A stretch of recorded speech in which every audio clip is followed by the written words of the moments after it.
네, 오늘부터는 4단원 길이재기를 한번 정리해 보도록 하겠습니다. 네, 이 4단원 길이재기는 여러분이 이미 알고 있는 내용이고 그 다음에 그렇게 어렵지 않은 내용입니다.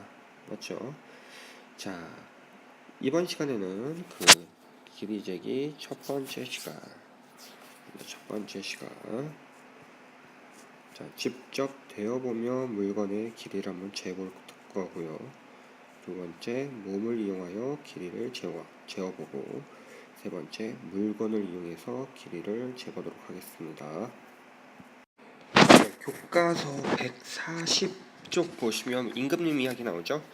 야, 신하 한 명을 소매를 두 옷을 직접 대보면서 길이를 재어봤고요. 또 임금님은 직접 옷을 입어보면서 길이를 재봤죠. 자, 이렇게 길이를 재는 방법은 뭐예요?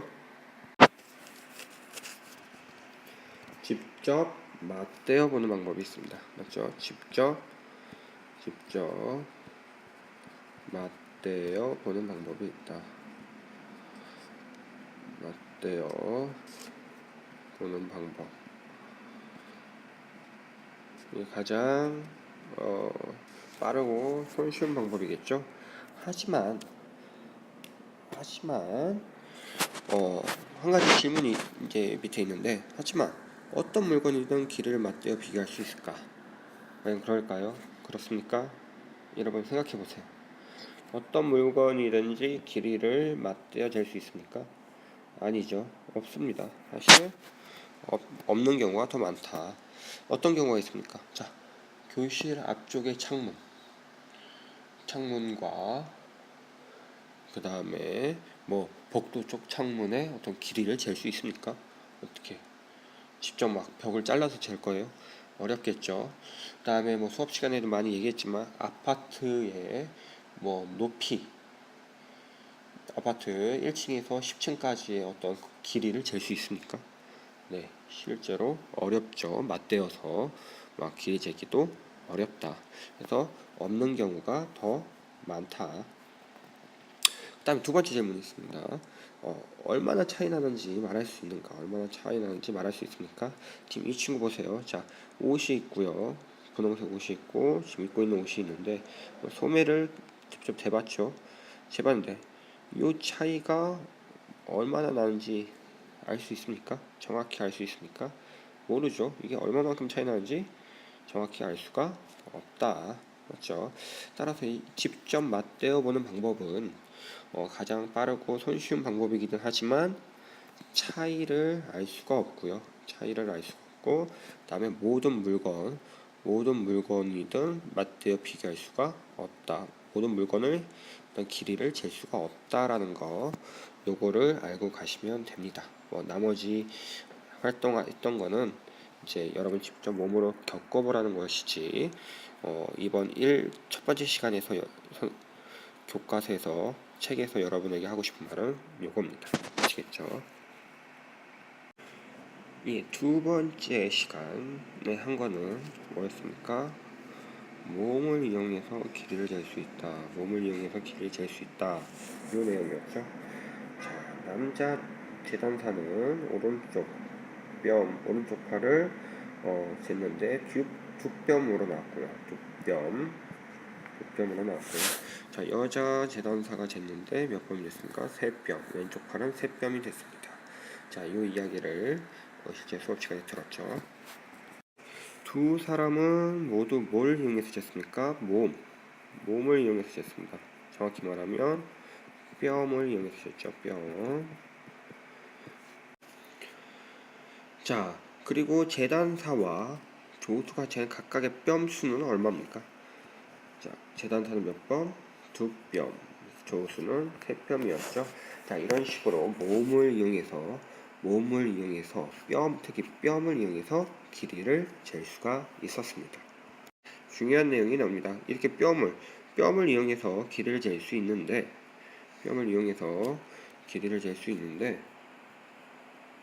자, 뼘을 잴 때는 어떻게 해야 되냐? 손을 한껏 벌려서 재야 됩니다. 이게 대충 최대한 최대한 크게 벌려서 재야 됩니다. 알겠죠? 자, 뼘을 이용해서 최대한 크게 벌려서 재야 된다. 참고로 알아두세요. 그리고 실제 수업 시간에 146쪽 보시면 뭐 뼘이나 이 손톱 마디를 이용해서 길이를 재봤습니다. 그리고 우리가 그 결론을 하나 내렸죠. 기억나시나요?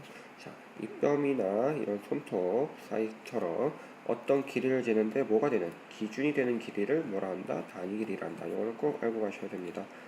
자, 어떤 길이를 재는데 뭐가 되는 기준이 되는 길이를 단위 길이라 한다.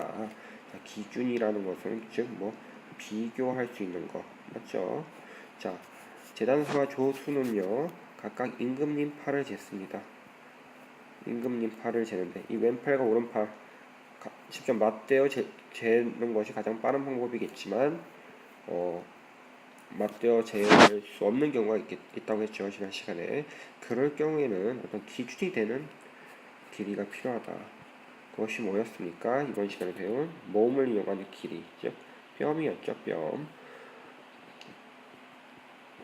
그래서 이 뼘이라는 단위 길이를 통해서 재단사와 조수는 각각 임금님의 오른팔과 왼팔을 잰 거죠. 맞죠? 하지만 이제 이런 뼘 말고도 밑에 보시면요, 뼘 외에 어떤 부분으로 길이를 잴 수 있을까 이런 질문이 나오는데요. 엄청나게 많습니다. 뭐 발길을 이용할 수도 있고 또는 걸음걸이를 이용할 수 있고 걸음걸이 길이를 이용할 수도 있고요. 그다음에 뭐 손톱이라든지 팔꿈치, 손바닥 길이 맞죠? 또는 뭐 손끝에서 뭐 팔꿈치까지 길이 엄청나게 많죠.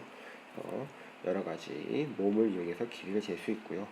자, 이런 것들이 다 뭐다? 어떤 길이를 재는데 기준이 되는 길이, 즉 단위 길이다라는 겁니다. 알겠죠?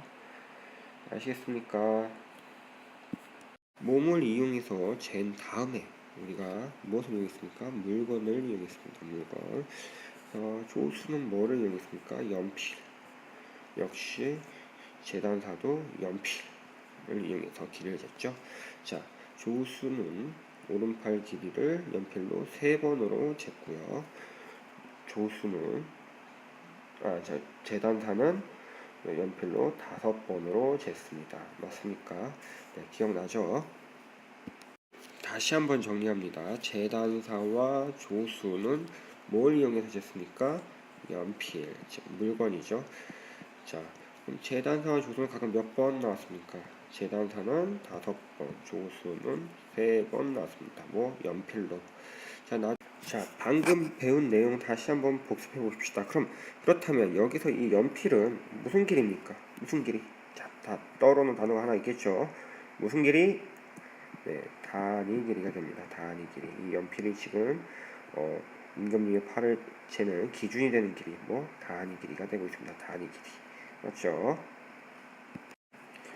자, 그 다음에 실제로 여러분 수업 시간에 연필, 지우개, 뭐 풀, 가위를 이용해서 이런 어떤 물건들을 이용해서 책상이나 교과서 또 여러 곳에 어떤 사물함의 길이, 가로 길이, 세로 길이도 다 재보았습니다. 이런 물건들은 지금 무엇이라고요? 어떤 길이? 네, 단위 길이입니다. 여러 가지 물건이 단위 길이가 된 거죠. 여러 가지 물건이 뭐가 되었다? 단위 길이가 되었다라는 겁니다. 단위 길이. 자, 근데 여기서 문제, 요거는 하나 기억하라고 선생님이 특별히 마지막으로 정리하는 겁니다. 친구들에게 줄 팔찌를 만들려고 합니다. 둥근 것의 길이는 어떻게 재면 좋을지 이야기해 보시오. 둥근 것의 길이. 여러분 여기 열심히 적었죠. 어떤 걸 이용한다고 했습니까? 끈, 구부러지는 끈이나 줄자 이런 것들을 이용해서 잰다고 했습니다. 맞죠? 여기서 실제로 끈도 나오죠.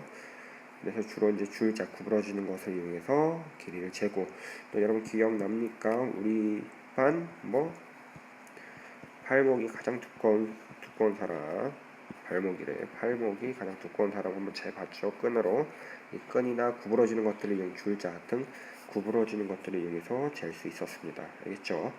자, 지금까지 직접 대어보거나 또는 몸이나 물건을 이용해서 길이를 재보았습니다. 자, 오늘은 이만 마치도록 하겠습니다.